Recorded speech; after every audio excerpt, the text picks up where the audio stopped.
अमेरिकी राष्ट्रपति Donald Trump ने जेनेरिक दवाओं के आयात पर टैरिफ लगाने की योजना को फिलहाल रोक दिया है। जानकार इसे पीएम मोदी की जीत बता रहे हैं।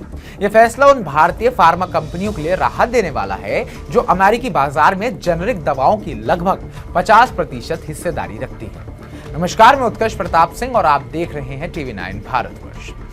ये जो कदम है ये उन लाखों अमेरिकी मरीजों के लिए भी राहत लेकर आया है जो भारत से आयातित जेनेरिक दवाओं पर निर्भर है। ये जेनेरिक दवाएं मुख्य तौर पर उच्च रक्तचाप, अवसाद, अल्सर और कोलेस्ट्रॉल जैसी बीमारियों के इलाज के लिए अमेरिका जाती है।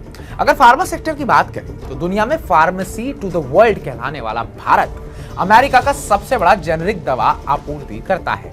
हेल्थ डेटा को एनालिसिस करने वाली कंपनी IQVIA के मुताबिक अमेरिका में जितनी भी जेनेरिक दवाओं की प्रिस्क्रिप्शन भरवाई जाती है उनमें से 47% दवाएं भारत से आती हैं। ये आंकड़ा अमेरिकी घरेलू उत्पादकों और अन्य विदेशी आपूर्तिकर्ताओं की तुलना में कहीं ज्यादा है।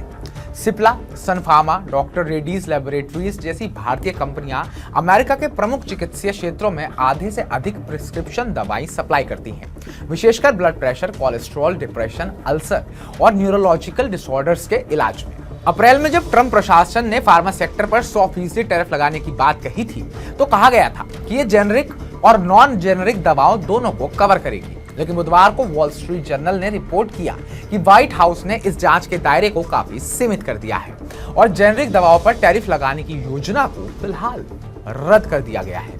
बताया जाता है कि इसको लेकर व्हाइट हाउस में तीखी बहस भी हुई। एक ग्रुप दवा निर्माण को वापस अमेरिका लाने के लिए टैरिफ लगाने की वकालत कर रहा था, जबकि राष्ट्रपति के घरेलू नीति सलाहकारों ने इसका कड़ा विरोध करते हुए कहा जेनेरिक दवाओं पर टैरिफ लगाने से दवाओं की कीमतें बढ़ेंगी, सप्लाई कम होगी और इससे आम उपभोक्ता प्रभावित होंगे। साथ ही भारत जैसे देशों में इन दवाओं का उत्पादन इतना सस्ता है कि ऊंचा टैरिफ लगाने के बावजूद अमेरिका में उनका निर्माण लाभकारी नहीं होगा।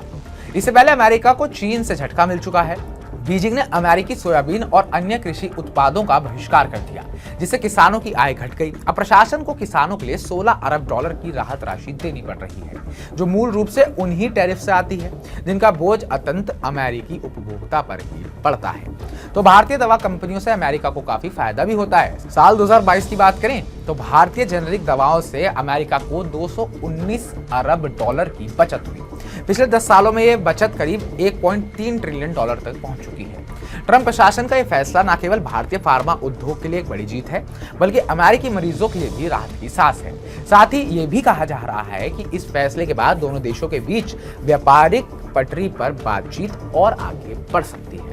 तो अमेरिका के इस रुख को लेकर आपका क्या कहना है? जिस तरीके से अमेरिका बदलता रहता है, तो क्या अब अमेरिका को एहसास हो चुका है कि जिस तरीके से वो दुनिया भर पर टैरिफ लगाने निकला था, ये तो गेम ही उल्टी पड़ गई। सोयाबीन से लेकर दवाइयां तक सब पर अब अमेरिका सोच रहा है। तो कमेंट बॉक्स में कमेंट करके हमें जरूर बताइएगा कि अमेरिका क्या अब झुकने को तैयार है या फिर अमेरिका फिर से कोई नई चाल चलने को तैयार बैठा है। बाकी ताजा अपडेट्स पाने के TV9 भारतवर्ष को सब्सक्राइब कीजिएगा।